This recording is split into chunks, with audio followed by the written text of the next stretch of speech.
क्या illegal migration सिर्फ एक बॉर्डर रिलेटेड इशू है या फिर ये लार्जली इम्पैक्ट करता है हमारी ग्रोथ, डेवलपमेंट और इकोनॉमी को?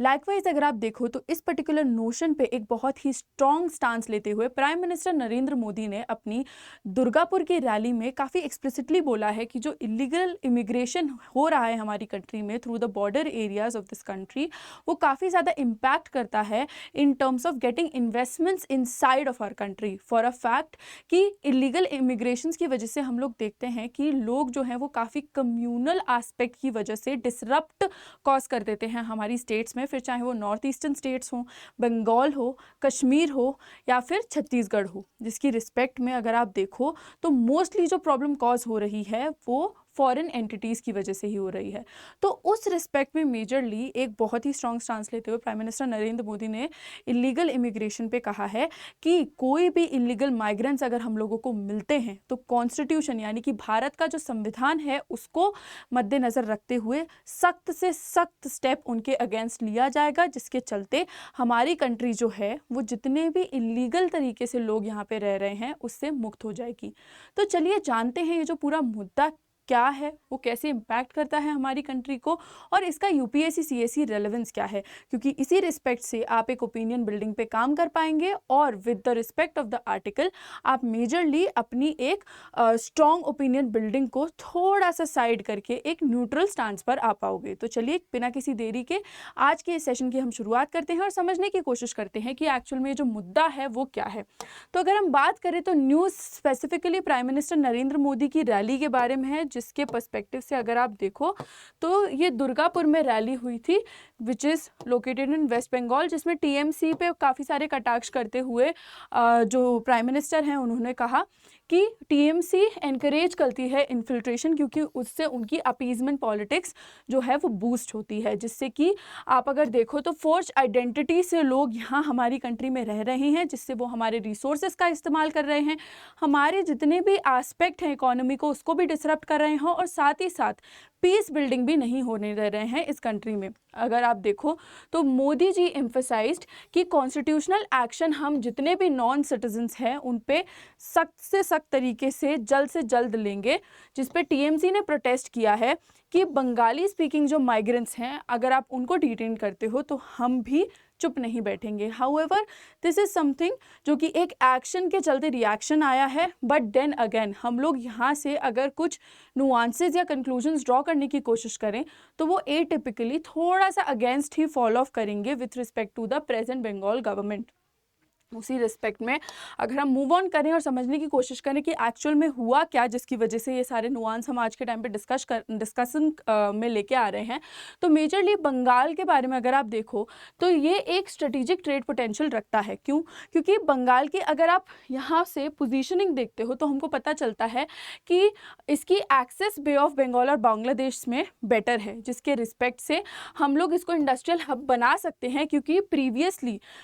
जो दुर्गापुर, हल्दिया और असनौल के रीजन हैं वो पहले इंडस्ट्रियल हब्स हुआ करते थे, तो हम इस पे दोबारा से काम कर सकते हैं, उसी की रिस्पेक्ट में इसको एक ग्लोबल हब बना सकते हैं। बट सिंस यहाँ पे अनरेस्ट इतना चलता है तो ये जो भी हमारी सिचुएशन है विकसित भारत के एस्पेक्ट में वो मेजरली हम फुलफिल नहीं कर पा रहे हैं, सो इसीलिए यहाँ पे जो प्रॉब्लम है वो आ रही है। तो इसी रिस्पेक्ट में जो अगर आप इसकी हिस्टोरिकल पर्सपेक्टिव में जाओ और जियोपॉलिटिक्स समझने की कोशिश करो तो आपको पता चलेगा कि सिंडिकेट राज, एक्सटॉर्शन और वायलेंस की वजह से मेजरली जो हमारा पूरा ट्रेड है वो ठप पड़ चुका है बंगाल में, जिसमें पॉलिटिक्स के अराउंड भी बहुत ज़्यादा प्रोटेस्ट चलती रहती हैं टाइम एंड अगेन, और काफ़ी ज़्यादा डिफरेंसेस ऑफ ओपिनियन जो हैं वो बॉयल आउट करके आते हैं, जिसकी रिस्पेक्ट से we are not able to function properly in Bengal. But आप लोगों के लिए यूपीएससी सीएससी एस्पिरेंट्स जो चीज़ जानना इंपॉर्टेंट है वो है कि इन्फिल्ट्रेशन क्या होता है और इलीगल माइग्रेशन क्या होता है। तो जब भी कोई भी इंसान एक कंट्री में एंटर करता है विदाउट एनी वैलिड डॉक्यूमेंटेशन वो इलीगल माइग्रेंट बताया जाएगा और उसका जो माइग्रेशन है वो इन्फिल्ट्रेशन में काउंट होगा, क्योंकि वो ज़बरदस्ती एक कंट्री में घुसा है। ऑफन जो है ये रिस्पेक्ट में हमारे फोर्ज डॉक्यूमेंट्स हमको देखने को मिलते हैं, बॉर्डर गैप्स जितने भी हैं उनका गलत इस्तेमाल देखने को मिलता है। साथ साथ इंडिया को ये वनरेबल बना देता है क्योंकि हमारी जो स्टेट्स हैं जैसे कि वेस्ट बंगाल, आसाम, त्रिपुरा और राजस्थान,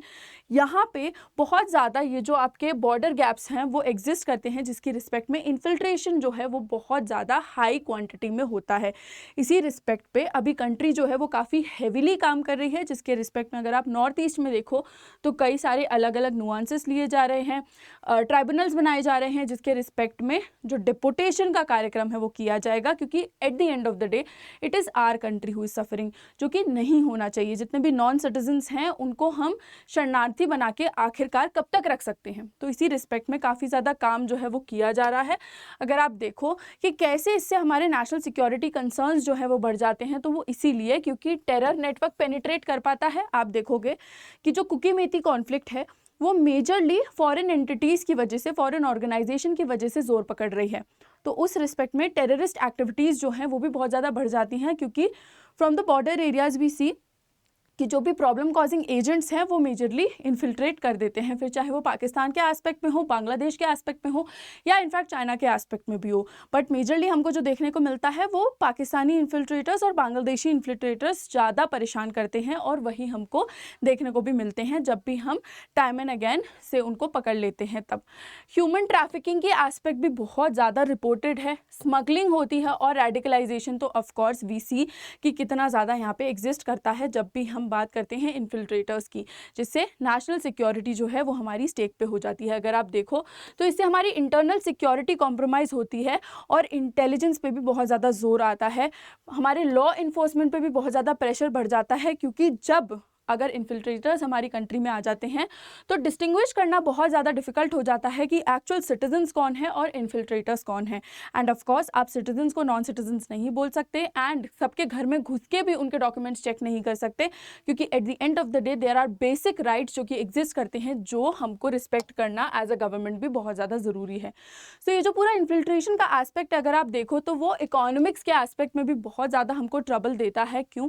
क्योंकि अगर आप देखो तो हमारे स्कूल्स, हॉस्पिटल्स, हाउसिंग बहुत ज़्यादा ओवरबर्डन हो जाते हैं। साथ ही साथ जो हमारा इनफॉर्मल लेबर है वो बहुत ज़्यादा बढ़ जाता है, जिससे कि वेजेस फॉर सिटीजन्स डिक्रीज हो जाते हैं। सो एक्चुअल में जितना पे आउट होना चाहिए वो नहीं मिलता। क्यों? क्योंकि अमाउंट ऑफ पीपल बहुत ज़्यादा हैं। उसी रिस्पेक्ट में आप देखो तो इन्वेस्टर्स भी डरने लगते हैं हमारी कंट्री में एंटर करने से पहले, क्योंकि पॉलिटिकल इंस्टेबिलिटी, सिंडिकेट राज जो है वो हमारे जितने भी FDIs हैं उनको काफ़ी ज़्यादा डिस्करेज करता है, क्योंकि यहाँ पे हमको इंस्टेबिलिटी देखने को मिलती है। एंड कोई भी कंपनी एक इनस्टेबल इकोनॉमी में या अनस्टेबल इकोनॉमी में जो है वो इन्वेस्ट करना नहीं चाहेगी। तो हम यहाँ पे भी जो प्रॉब्लम है वो मेजरली असेस कर पा रहे हैं कि it's really not about national security, but it also pertains to the growth and development of our country, where in we want to actually be in trillions of economy. अभी हम से 4th पे हैं, हम नंबर 1 बनना चाहते हैं, तो ऐसे तो नहीं हो पाएगा। हम लोगों को बहुत ज़्यादा नुआंसेस में जो है वो संज्ञान लेना पड़ेगा, तभी चीज़ें जो हैं वो बेहतर हो पाएंगी, जिसकी वजह से हम देखते हैं कि हमारा ग्लोबल ट्रेड का पोटेंशियल भी डिक्रीज़ होता है, एंड वो काफ़ी ज़्यादा प्रॉब्लमैटिक है। इसी सब आप रिस्पेक्ट में देखो तो जो वुमेन सिक्योरिटी और एजुकेशन है उस पर भी काफ़ी इम्पैक्टफुल रोल आता है। जैसे कि मैं आपको मणिपुर का बताऊं तो जब रिसेंटली एक एथनिक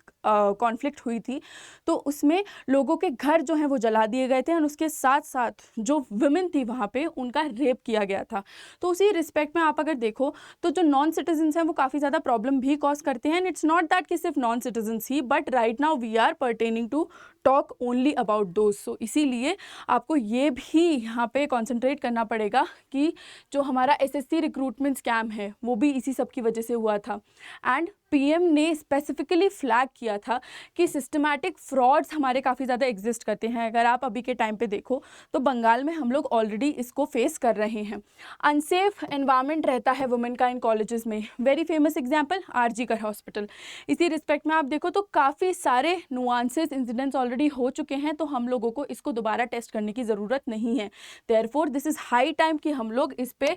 जो है वो एक्ट आउट करें। ये सब जो है it falls in line with the aspect of the vision 2047 विकसित भारत ड्रीम, क्योंकि अगर हमको 2047 तक भारत को एक विकसित रूप में देखना है तो बहुत ज़्यादा इंपॉर्टेंट है कि ये जितने भी प्रॉब्लम्स हैं वो हम कर्ब आउट करें, जिनको कर्ब आउट करने के लिए हमको पहले विजन के बारे में पता होना बहुत ज़रूरी है। सो विजन की अगर हम बात करें तो इंडिया का रोड मैप है एक डेवलप नेशन बनने का बाय 2047, जिसमें वो मेजरली फोकस करना चाहता है इंडस्ट्रियल ग्रोथ पे, ट्रेड और एनर्जी की सिक्योरिटी पे, सोशल इक्विटी पे, और पीएम का प्रॉमिस है कि बंगाल जो है वो इंजन बनेगा इंडिया की ग्रोथ का, क्योंकि उसकी कनेक्टिविटी बेटर है थ्रू आउट द रूट्स अगर हम परसिस्टेंटली इंगेज करें विद द जियोपॉलिटिक्स। सो इसी रिस्पेक्ट में अगर आप देखो तो कई सारे प्रोजेक्ट्स पे अनाउंस किए गए हैं जो कि मेजरली हमको हेल्प करेगा विकसित भारत अचीव करने में, जिसमें कि 5400 crore foundation stone Durgapur steel city को दिया गया है, 1950 crore BPCL city gas distribution को, household PNG, commercial gas, CNG for transport पे काम किया गया है, क्योंकि इस सब एस्पेक्ट से और इन सारे इन्वेस्टमेंट्स के जो एम है वो है transformation of Bengal into an industrial hub का। However there are many challenges जो इस सब लाइन में एग्जिस्ट करते हैं, जैसे कि इलीगल इमिग्रेशन से या माइग्रेशन से अगर आप देखो तो हमारी डेमोग्राफिक और इकोनॉमिक स्ट्रेस जो है वो इंक्रीज हो जाएगी, पॉलिटिकल इंटरफेरेंस और प्रोटेस्ट जो है वो इन्फोर्समेंट के अगेंस्ट बढ़ सकता है, करप्शन और लोकल सिंडिकेट्स की वजह से इन्वेस्टमेंट फ्लो पे असर आ सकता है, और लैक ऑफ इंस्टीट्यूशनल रिफॉर्म्स की वजह से एम्प्लॉयमेंट लॉ और एजुकेशन पे भी असर आ सकता है, जिसको हमको ऑफकोर्स केटर करने की ज़रूरत है एज अ गवर्नमेंट, जिसकी रिस्पेक्ट से हम अपनी डेवलपमेंट और ग्रोथ पे फोकस कर पाएँ। तो इसका सोल्यूशन क्या है? अगर हम एक वे फॉरवर्ड डिस्कस करें तो वो ये है कि हमको बॉर्डर कंट्रोल जो है वो बहुत ज़्यादा अपना स्ट्रेंथन करने की ज़रूरत है, आईडी वेरिफिकेशन मैकेनिज्म हमको और ज़्यादा स्ट्रिक्ट स्ट्रिंजेंट बना देने चाहिए, जिसकी रिस्पेक्ट में हमारा जो काम है वो बेटर तरीके से हो पाए। हमको क्रिएट करना चाहिए एक सेंट्रल माइग्रेशन डेटा, जिससे कि जिस भी रिपोजिटरी में हमारा से डेटा है हम चेक कर पाएँ, जिसकी रिस्पेक्ट में एफिशिएंसी हमारी इंक्रीज़ हो जाए, और जितने भी नॉन सिटीजन्स हैं उनको हम ज़्यादा एंटरटेन नहीं करें। हमको लोकल करप्शन और एक्सटॉर्शन नेटवर्क्स को टैकल करना चाहिए एट द लोकल लेवल ही, क्योंकि सेंटर कहाँ तक जो है वो इन्फिल्ट्रेट करके यहाँ पे जो है स्टेप्स या नुआंसेस या फिर यहाँ पे प्रॉब्लम सॉल्विंग कैपेसिटी अपनी दिखाएगा। जो काम है वो ग्रास रूट लेवल पे ही करना पड़ेगा। इसी की रिस्पेक्ट में पॉलिटिकल कंसेंसस इंश्योर करना पड़ेगा, जिससे कि हम नेशनल सिक्योरिटी पे फोकस करें, ना कि अपीजमेंट पॉलिटिक्स पे, कि हमको अगर पावर में रहना है तो हम लोगों को जो इलीगल तरीके हैं उनका इस्तेमाल ना करते हुए जो एक्चुअल एस्पेक्ट हैं उन पे फोकस करना चाहिए, और हमको प्रमोट भी करना चाहिए प्रो डेवलपमेंट पॉलिसीज़, जिससे कि स्टेट लेवल पे हम काम करें तो अल्टीमेटली जो डेवलपमेंट है वो हमारा एक कंट्री लेवल पे हो, जिसकी रिस्पेक्ट से हमारे जितने भी डेवलपमेंटल गोल्स हैं, टारगेट्स हैं, हम वो अचीव कर पाएँ। सो अगर आप देखो तो ये जितनी भी चीज़ें हैं वो बिना लॉ एंड ऑर्डर के बिल्कुल भी पॉसिबल नहीं है। बहुत ज़्यादा ज़रूरी है कि हम अपनी बेस्ट पॉलिसीज़ जो हैं वो यहाँ पे इंटीग्रेट करें, जिससे हमारा सिक्योरिटी और डेवलपमेंट पे भी फोकस रहे, और हमारी गवर्नेंस, हमारा इन्वेस्टर का कॉन्फिडेंस और हमारी क्लैरिटी ऑन माइग्रेशन पॉलिसीज़ भी इंटैक्ट इन प्लेस रहें, जिसकी रिस्पेक्ट से हम जितनी भी प्रॉब्लम्स आज के टाइम में फेस कर रहे हैं वो इन फ्यूचर ना करें, and by the end of say 2047 we are actually there where we intend to be. So I hope कि ये जो पूरा information था वो आपको समझ में आया हो, and if that's the case then there is one more announcement that I have to make which is with respect to the batches. तो आप देखो तो हमारा हिंदी, इंग्लिश और इंग्लिश बैच जो है वो लाइव हो चुका है। फटाफट से जाके आप हमारे साथ जुड़ जाइए, क्योंकि GS प्लस CSAT की तैयारी जो है आपकी वो हम इंश्योर करते हैं। अगर आप इंटरेस्टेड हैं तो ऑप्शनल कोर्सेज भी आप ले सकते हैं, एक्सप्लोर कर सकते हैं, जिसकी रिस्पेक्ट में इंडिया के बेस्ट एजुकेटर से आपको पढ़ने का मौका मिलता है। तो अगर आपको ये वीडियो अच्छी लगी हो तो फीडबैक ज़रूर दीजिएगा, और लाइक, शेयर, कमेंट और सब्सक्राइब करना इस चैनल को बिल्कुल मत भूलिएगा। जब भी आप प्लेटफॉर्म पे कोई भी परचेस करते हैं तो NST लाइव कोड का ज़रूर इस्तेमाल कीजिए, जिसकी रिस्पेक्ट से आपको मैक्सिमम डिस्काउंट मिले। आज के लिए बस इतना ही। आई होप कि आपको वीडियो पसंद आए। So yes, with this is me Nandini signing off for the day. Hope you like the session. Thank you so very much for watching.